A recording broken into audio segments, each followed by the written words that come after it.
duración del mandato y todos los documentos relativos al negocio que tuvo a su cargo el mandatario. También el mandatario puede renunciar cuando lo desee, pero tiene la obligación de seguir el negocio a pesar de la renuncia, mientras que el mandante no prevé la procuración si de lo contrario sigue de algún prejuicio. Debe notificar también al mandante para que atienda su negocio y en caso de que éste guarde silencio y pase el tiempo prudente para prever el reemplazo, se puede pedir que el juez señale el término para que el mandante lo haga. Si la renuncia se hace al momento que perjudique los intereses del mandante, deberá de indemnizarlo por los daños y perjuicios que éste le cause.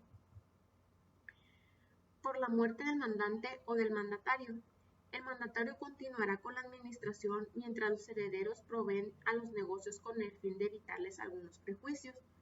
También el mandatario puede pedirle al juez que señale el término prudente a los herederos que se presenten a encargarse de los negocios.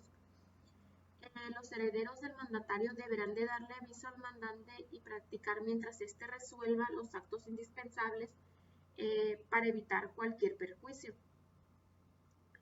Por interdicción del mandante o del mandatario, también tiene el vencimiento del plazo convenido y por la conclusión para el cual fue concedido. También el mandato judicial, cuando el actor consiste en la intentada cuando termina la personalidad del poderante. El mandato también se mantiene vigente por lo menos 3 años antes de que el poderante sea declarado ausente, aunque el poder tenga una duración mayor. También les voy a hablar sobre el mandato judicial. El procurador o abogado que acepte el mandato de una de las partes puede admitir del contrario el mismo juicio aunque renuncie al primero. También el mandato judicial se otorga por escritura pública o en la promoción que se haga el procedimiento o dicho escrito debe ser firmado y ratificado por el otorgante ante el juez de los autos. Si el juez no conoce al otorgante, exigirá a los testigos con su respectiva identificación. También debemos de tomar en cuenta que se requiere de las cláusulas especiales para alguno de los actos procesales. Bien, debemos de atender las normas y otras leyes que imponen las condiciones procesales. ¿Cuáles son las personas que no pueden ser procuradores en el juicio? Los incapacitados y también los jueces y los magistrados, además los empleados de la Administración de Justicia dentro de sus límites. ¿Cuáles son las obligaciones del procurador judicial? Debe guardar el secreto profesional de no revelar información o parte contraria, incluyendo la preservación de datos y documentos. No debe excederse las facultades conferidas a la parte que representa. Puede convalidar la extralimitación de las facultades que cause ejecutoria la sentencia. ¿Cuál es la terminación del mandato judicial?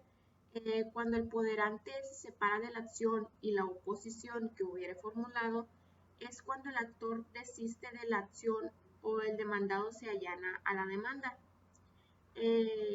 ¿Cuándo ha terminado la personalidad del poderante?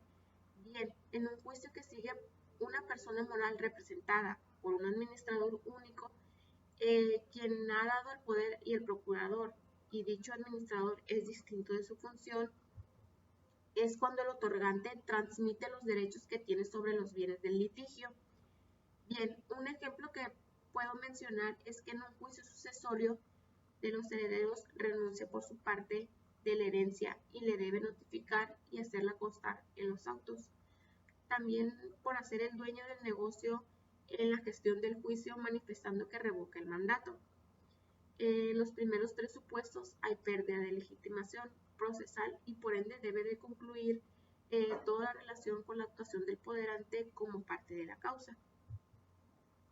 En las operaciones hechas por el mandatario con la violación o con exceso del encargo recibido, además de la indemnización a favor del mandante de estos daños y perjuicios, quedará a opción de rectificarlos o dejarlas a cargo del mandatario. También les voy a hablar sobre el contrato de prestación de servicios profesionales que viene en el artículo 2488 al artículo 2497 del Código Civil del Estado de Sinaloa. Bien, el contrato de prestación de servicios profesionales es el que presta y el que recibe los servicios profesionales que se pueden fijar de común acuerdo de retribución debido por ellos. También es un contrato por el cual una persona llamada profesionista se obliga a prestar determinados servicios científicos o técnicos o también artísticos que requieran una preparación y a veces un título profesional a otra llamada cliente o a un contratante. ¿Cuáles son los elementos que desprenden de la definición? El servicio profesional y los honorarios del profesionista. También las partes contractuales, el profesionista y el cliente. ¿Cuáles son algunas de las características del contrato de prestación de servicios profesionales? Es un contrato de prestación de servicios que genera las obligaciones de hacer. También es de carácter oneroso. ¿Qué quiere decir? Que si fuera gratuito, se convertiría en un contrato innominado, ya que los honorarios son parte esencial del contrato. También su objeto consiste en la prestación del servicio profesional. También es bilateral. Quiere decir que el profesionista y el cliente tienen derechos y también tienen obligaciones. También otro dato principal es que la prestación de servicios al contrato de prestación de servicios profesionales y al de obras de precio alzado, mientras que el servicio doméstico y el servicio por jornal al servicio a precio alzado, en el que el operario solo pone su fuerza de trabajo y el contrato del aprendizaje del cual va a llevar a cabo. ¿Cuáles son los requisitos que debe de cubrirse en el contrato? El profesionista debe de contar con su título y con su cédula profesional. También debe de ser responsable hacia las personas a las que les va a servir por su negligencia, impericia y por el dolo. Por el cliente debe de cubrir los honorarios que se generen con la prestación del servicio solicitado. También debe de proporcionar un anticipo y todos los datos que le puedan servir al profesionista para poder llevar a cabo el contrato. Las semejanzas y las diferencias entre el contrato del mandato es en que ambos contratos tienen la prestación de los servicios y en los dos contratos se toman en cuenta las actitudes del mandatario y también del profesionista. En el contrato, el mandato no es un requisito contar con un título profesional. En la prestación de servicios sí es indispensable. En la prestación de servicios solo podrán cobrarse los honorarios por quien cuente con un título legalmente expedido. También el contrato de prestación de servicios puede manejarse como una obligación de no hacer. El objeto del mandato son actos jurídicos y en el contrato de prestación de servicios se presta un servicio o un trabajo que requiera la preparación técnica o artística o profesional de la cédula en su caso. ¿Cuáles son los elementos de existencia? Existe el consentimiento y también el objeto. En el consentimiento se perfecciona cuando el profesionista está de acuerdo en prestar el servicio o ya sea el trabajo que requiera la preparación técnica, y en el objeto la actividad que realizará el profesionista, misma que debe ser ilícita conforme a lo dispuesto por el artículo 5 de la Constitución. También la retribución económica del profesionista, que quiere decir los honorarios. ¿Cuáles son los requisitos de validez? Es la capacidad que tienen los contratantes para la manera de formar el contrato de la prestación de los servicios profesionales. La capacidad que deben de tener los contratantes, el profesionista, además de contar con la capacidad general para poder representar el caso, deberá obligarse a poseer el título profesional que lo habilite para el ejercicio de su profesión y de la cédula profesional, cuando la ley lo exija.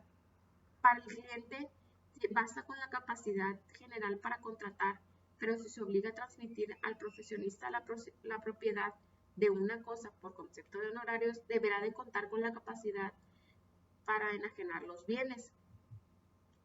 ¿Cuál es la forma del contrato?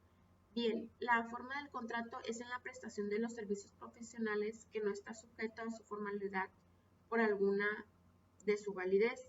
También es consensual en oposición a formal. ¿Cuáles son las obligaciones del profesionista? Es prestar el servicio en el tiempo, lugar y forma, poner todo su saber y todo su empeño al servicio del cliente.